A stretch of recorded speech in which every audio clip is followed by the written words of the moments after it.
오늘 마태복음 4장 1절로 11절 말씀을 통해서 왕권의 대결이라는 주제로 여러분들에게 말씀을 전하고자 합니다.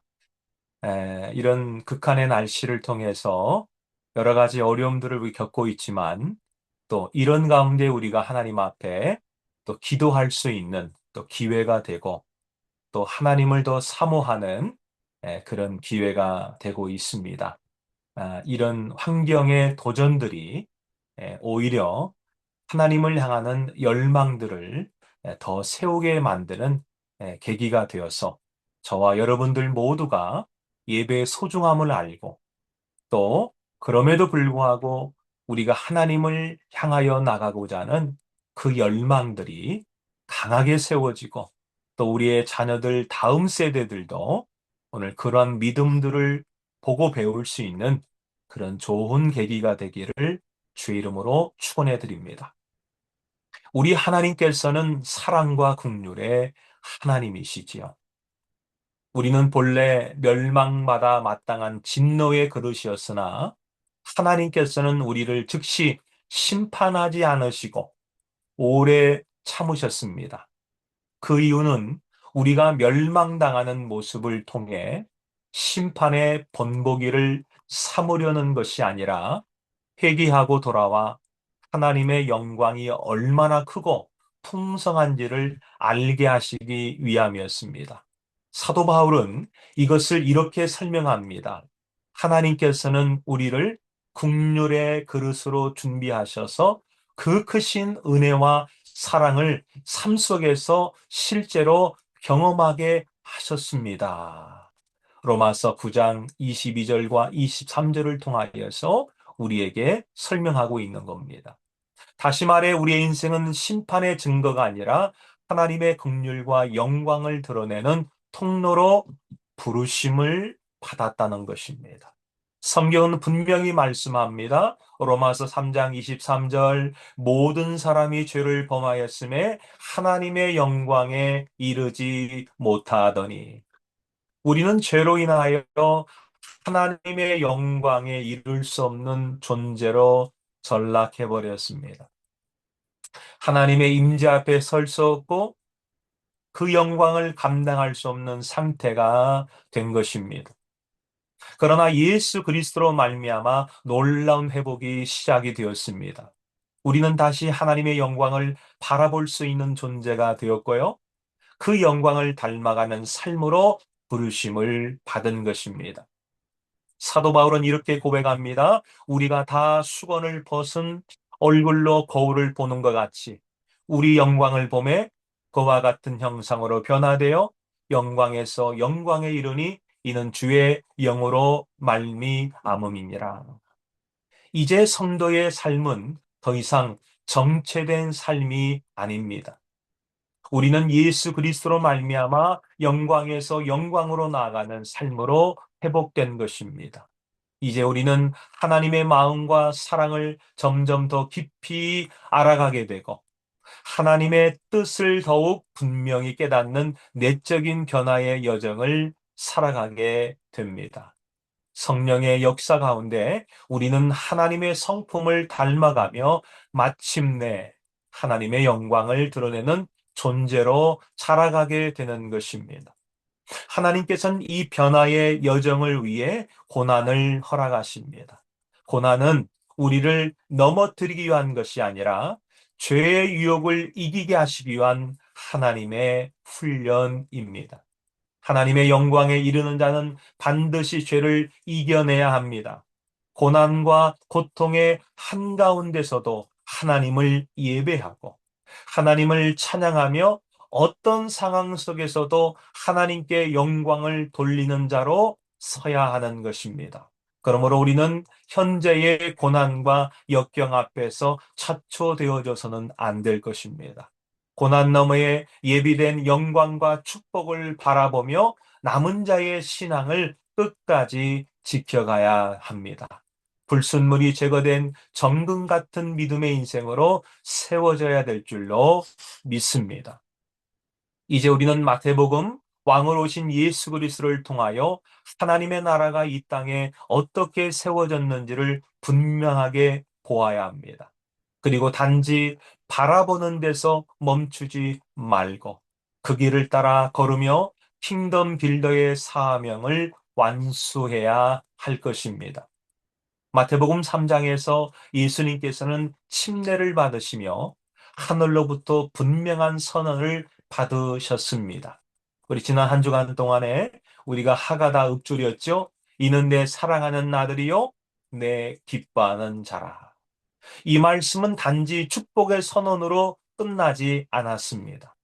이는 하늘로부터 공적으로 선포된 왕의 선언, 곧 하나님 나라의 왕이 이 땅에 등장하였음을 알리는 하늘의 대관식이었습니다. 그런데 놀라운 장면이 이어집니다. 왕으로 선포된 직후에 예수님은 사람들의 환호 속으로 들어가지 않으셨습니다. 축하의 자리가 아니라 광야로 들어가셨습니다. 잔치상을 받으신 것이 아니고 40일 동안 음식을 입에 대지 않으셨습니다. 본문 1절과 2절을 함께 읽도록 하겠습니다. 4장 1절과 2절입니다. 그때에 예수께서 성령에게 이끌려 마귀에게 시험을 받으러 광야로 가사 40일 밤낮으로 금식하신 후에 줄이신지라.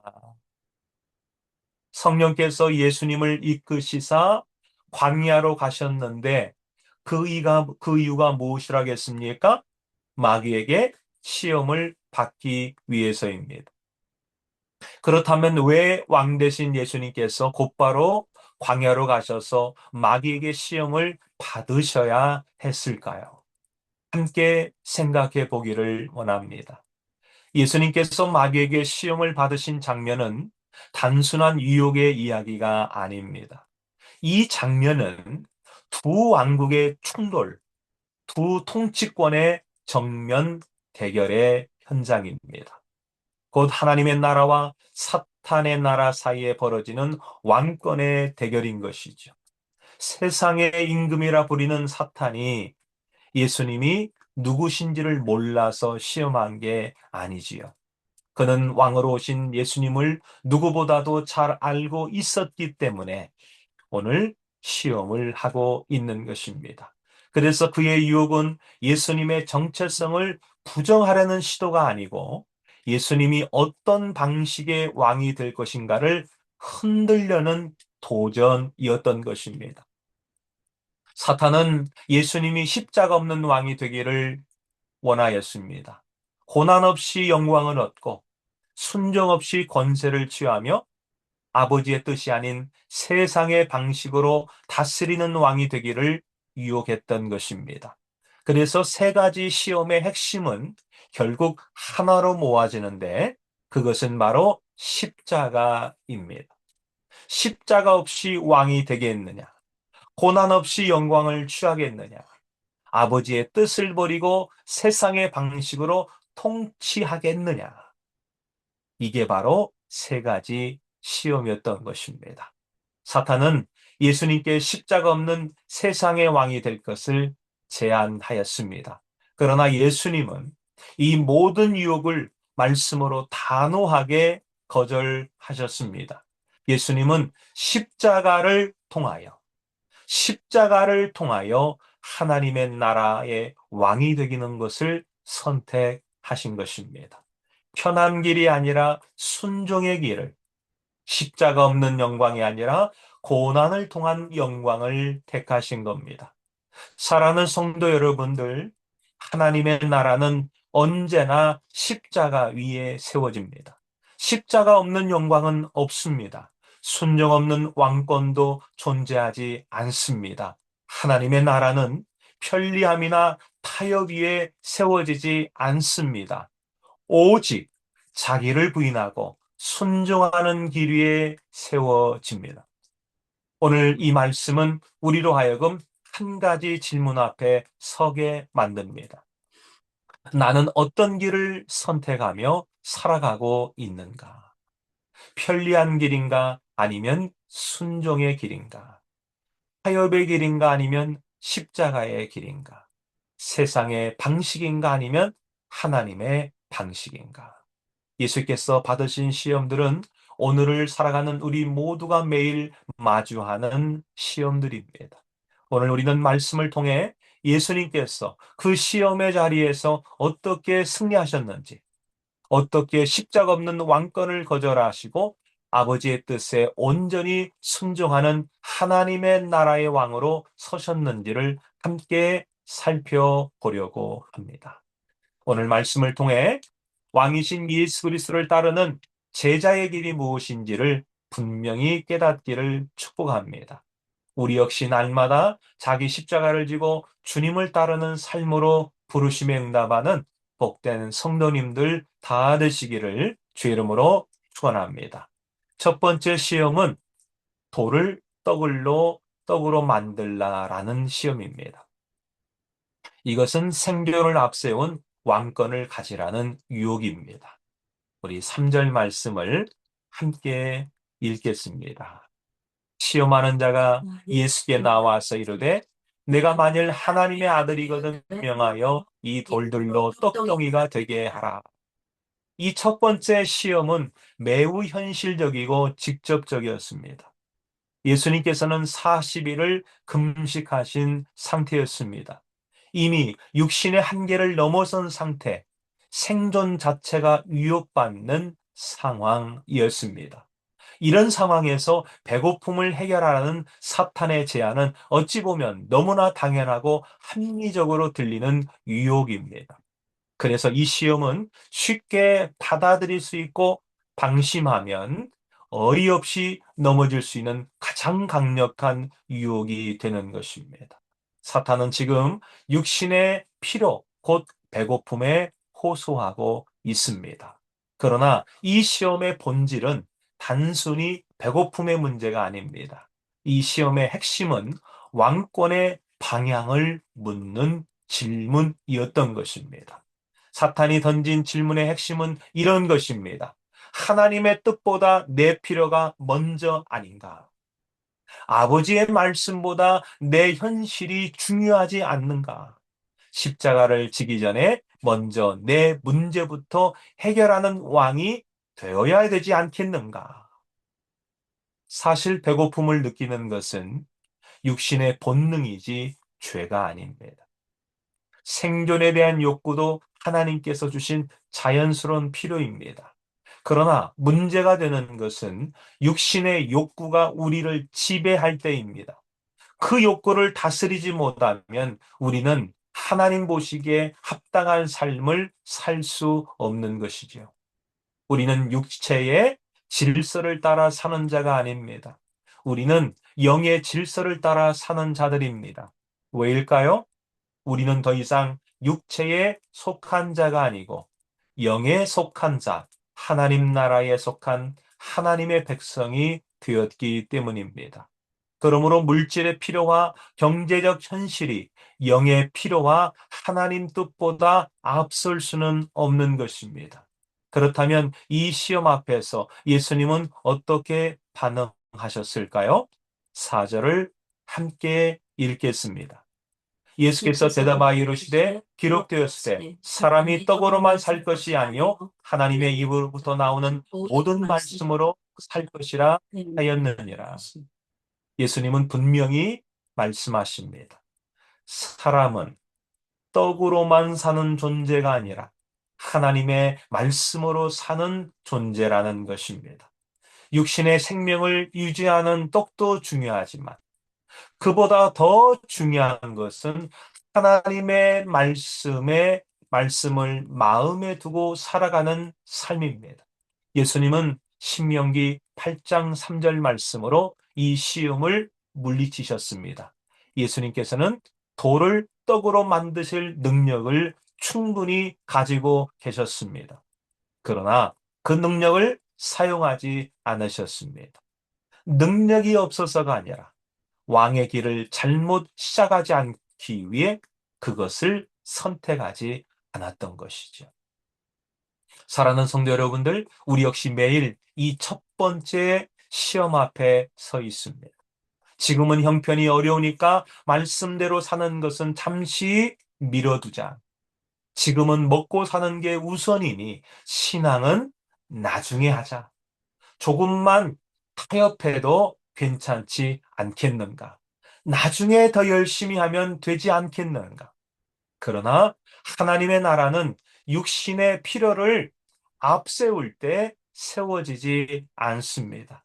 하나님의 나라는 말씀에 순종할 때, 지금 하나님의 말씀에 순종할 때 세워지게 되는 것이지요. 예수님은 십자가 없는 생존의 왕이 되기를 거절하시고 말씀으로 사는 순종의 왕이 되기를 선택하셨습니다. 이것이 바로 하나님 나라가 시작되는 첫걸음입니다. 육신의 필요보다 먼저 말씀으로 살아가셔서 육신의 정욕을 이겨내시기를 주의 이름으로 축원합니다. 두 번째 시험은 성전에서 뛰어내리라는 시험입니다. 이것은 명성과 종교를 이용하여 왕권을 누리라는 강력한 유혹입니다. 5절과 6절을 함께 읽겠습니다.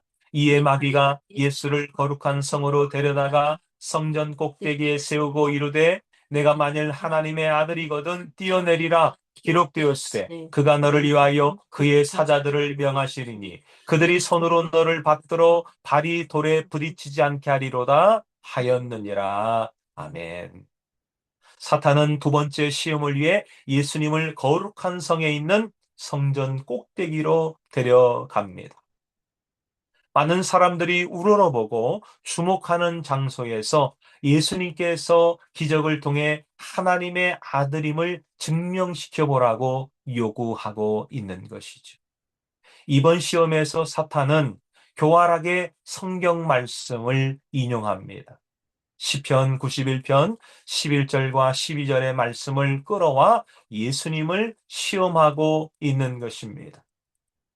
이제 사탄은 더 이상 노골적인 육신의 욕망으로 다가오지 않습니다. 오히려 종교로 포장하고 자신의 목적에 맞게 말씀을 왜곡하여 왕권을 흔들려는 유혹을 시도하고 있는 것입니다.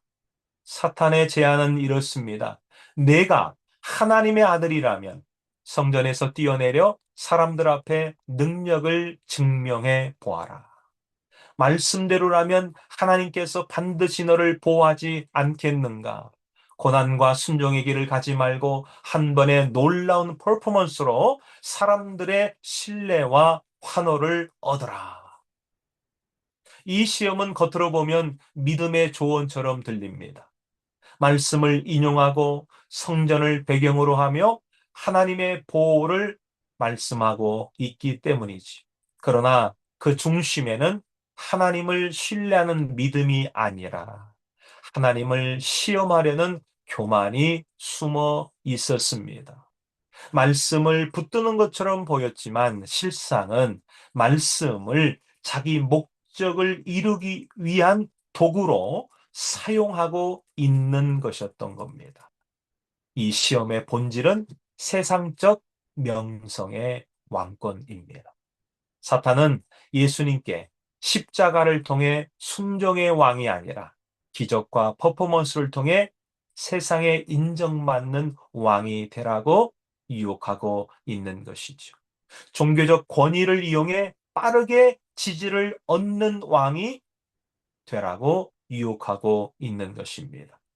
이 유혹이 특히 위험한 이유는 겉으로는 매우 경건해 보이기 때문입니다. 그러나 그 속에는 하나님의 뜻이 아니라 사람의 시선, 인기, 자기 과시가 자리 잡고 있었습니다. 이에 대해 예수님께서는 신명기 6장 16절 말씀으로 단호하게 응답하셨습니다. 7절 말씀을 함께 읽겠습니다. 예수께서 이르시되 또 기록되었으되 주 너의 하나님을 시험하지 말라 하였느니라. 예수님께서는 하나님은 증명해야 할 대상이 아니며 자신의 정체성을 드러내기 위하여 하나님을 시험해서는 안 된다고 말씀을 하신 것이죠. 예수님은 사람들의 환호로 왕이 되기를 거절하셨고 종교적 쇼로 하나님의 나라를 세우는 길을 단호하게 거부하셨습니다. 그 대신 예수님은 순종하는 왕, 아버지의 뜻을 끝까지 신뢰하는 왕의 길을 선택하셨습니다. 사랑하는 성도 여러분들, 오늘 우리도 이 두 번째 시험 앞에 자주 서 있게 됩니다. 조금만 더 사람들의 눈에 띄면 더 큰 영향력이 생기지 않을까? 결과만 좋으면 방법은 중요하지 않지 않는가? 사람들이 알아주면 그것도 하나님의 영광 아니겠는가? 그러나 하나님의 나라는 사람들의 박수로 세워지는 것이 아닙니다. 하나님의 나라는 하나님 앞에서의 순종으로 세워집니다. 예수님은 십자가 없는 명성의 왕이 되기를 거절하시고 아버지의 뜻 앞에 무릎 꿇는 순종의 왕이 되기를 선택하셨습니다. 이것이 참된 왕권이며 이 길이 하나님의 나라가 세워지는 방식인 겁니다. 세상의 풍속을 따르지 않고 하나님을 신뢰하여 안목의 정욕을 이기시기를 주님의 이름으로 축원합니다. 세 번째 시험은 마귀에게 경배하라는 시험입니다. 세상의 영광을 제한받은 왕권의 시험입니다. 이제 사탄은 마지막 시험의 카드를 꺼냅니다. 앞선 두 시험과는 다르게 노골적으로 본색을 드러냅니다. 사탄은 예수님을 매우 높은 산으로 데려가 세상 모든 나라와 그 영광을 보여줍니다. 8절과 9절을 함께 읽겠습니다. 마귀가 또 그를 데리고 지극히 높은 산으로 가서 천하 만국과 그 영광을 보여 이르되 만일 내게 엎드려 경배하면 이 모든 것을 내게 주리라. 이 시험의 본질은 타협의 왕권입니다.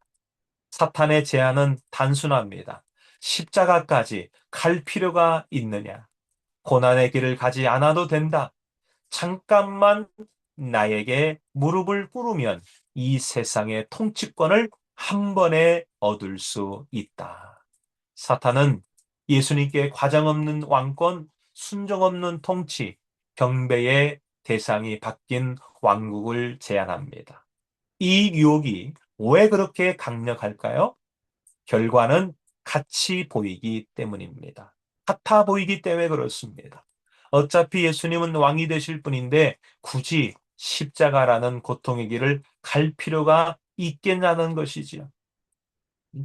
그러나 여기서는 치명적인 문제가 있습니다. 왕이 되되 누구에게 무릎을 꿇고 왕이 될 것인가의 문제입니다. 사탄은 예수님께 아버지를 경배하는 왕이 아니라 하나님을 경배하는 왕이 아니라 사탄에게 절하는 왕이 되라고 요구합니다. 예수님께서는 이 시험 앞에서 더 이상 대화하지 않습니다. 10절과 11절을 함께 읽겠습니다. 이에 예수께서 말씀하시되 사탄아 물러가라. 기록 되었으되 또 너의 하나님께 경배하고 다만 그를 섬기라 하였느니라. 이에 마귀는 예수를 떠나고 천사들이 나와서 수종드니라. 예수님은 분명히 선을 그으셨습니다. 하나님의 나라는 타협이 없습니다. 참된 왕권에는 경배의 대상이 오직 하나님 한 분뿐임을 선언하신 것입니다. 예수님은 세상의 영광을 위해 하나님을 포기하지 않으셨고 빠른 성공을 위해 영원한 순종을 버리지 않으셨던 것이죠. 예수님은 십자가를 통과하는 길이 유일한 왕의 길임을 선택하셨습니다. 사랑하는 성도 여러분들, 이 세 번째 시험은 오늘 우리에게도 매우 현실적입니다. 조금만 타협하면 더 많은 영향력을 가질 수 있지 않겠는가? 세상 방식도 어느 정도는 필요하지 않겠는가? 결과가 하나님의 나라라면 과정은 융통성 있어도 되지 않겠는가? 그러나 하나님의 나라는 사탄의 손을 잡고 세워지는 것이 아닙니다. 하나님의 나라는 오직 하나님께 경배하는 자들을 통하여 세워집니다. 예수님은 세상의 영광을 주겠다는 제안을 단호하게 거절하시고 십자가를 지고 아버지께 끝까지 순종하시는 왕이 되셨습니다. 이것이 진짜 승리며 이것이 하나님 나라의 방식입니다. 세상과 타협하지 않고 오직 하나님만을 경배하고 섬기셔서 이 생의 자랑을 세우지 않으시기를 주 이름으로 축원해 드립니다. 말씀을 맺습니다. 사랑하는 성도 여러분들, 예수님은 첫 번째 시험에서 예수님은 생존을 앞세우는 왕권을 거절하셨습니다. 말씀 없이 사는 왕이 되지 않겠다. 이것이 예수님의 반응이었습니다. 두 번째 시험에서 예수님은 명성을 추구하는 왕권을 거절하셨습니다.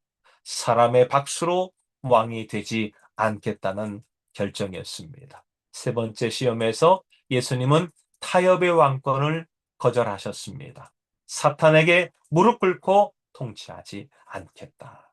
예수님은 처음부터 끝까지 십자가를 통한 왕의 길을 선택하셨습니다. 그래서 예수님은 패배자가 아니라 오히려 십자가로 승리하신 왕이 되신 겁니다. 광야에서 이기신 그 승리가 갈보리 언덕에서 완성이 된 것이죠.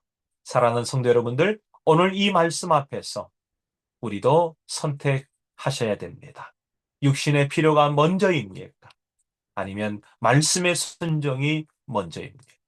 사람의 인정이 먼저입니까? 하나님의 기쁨이 먼저입니까? 타협입니까? 아니면 십자가입니까? 우리도 매일 이 시험 앞에 서 있다는 사실을 기억하십시오. 우리는 이미 왕이신 예수님의 나라에 속한 백성입니다. 우리는 패배할 존재가 아니라 그분의 승리에 참여한 하나님의 사람들입니다. 예수께서 이기셨기 때문에 우리들도 이길 수 있습니다. 예수께서 순종하셨기 때문에 우리도 순종할 수 있습니다. 예수님께서 십자가를 지셨기 때문에 우리도 자기를 부인하고 제자의 길을 걸을 수가 있습니다. 할렐루야. 아멘. 이제 하나님의 자녀요, 킹십을 가진 우리 모두가 세상의 방식이 아니라 하나님의 방식으로 사는 인생이 되기를 원합니다. 십자가 없는 성공을 거절하고 십자가 있는 순종을 선택하시기를 축복합니다. 왕이신 예수님만 따르는 제자로서 담대히 하나님의 나라를 세워가기를 주의 이름으로 축원해 드립니다.